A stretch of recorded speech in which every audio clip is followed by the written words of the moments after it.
ended in 2006, thousands of former rebel fighters went into camps monitored by the United Nations.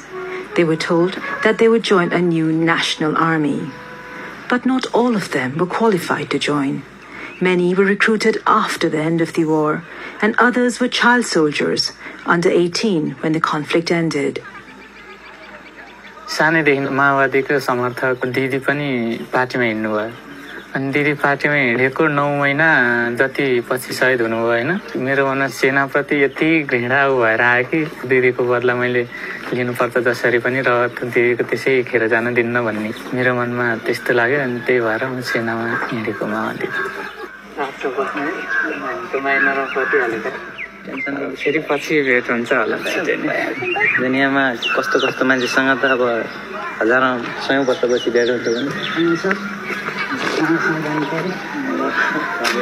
माया चाहिँ नमार्नु कहाँ त्यस्तो माया मार्न सकिन्न नि अहिले नामजेलसँग नै बसेको थियो नि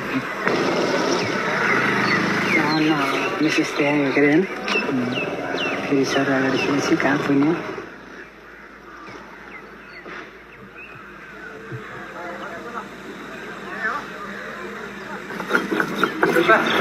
त्यो ड्रेसमा त्यो पार्टीहरु खिचे फोटो छ मेरो यहाँ छ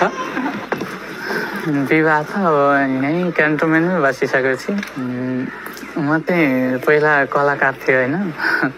अनि ब्रिगेडमा बाँसुरी बजाउँथेँ मैले अनि उहाँ यता 11 नम्बर बिहानमा हुनुहुन्थ्यो अनि आउँदाखेरि भेट्यो नि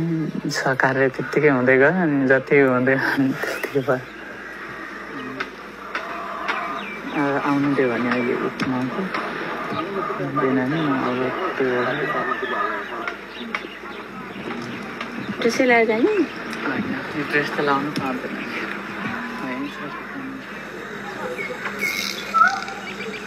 अब पार्टीले नबुझिकन पठाएपछि अब पार्टीले फेरि बुझेर पठाउँला नि त यता त्यस्तो अप्ठ्यारो भइहाल्यो भने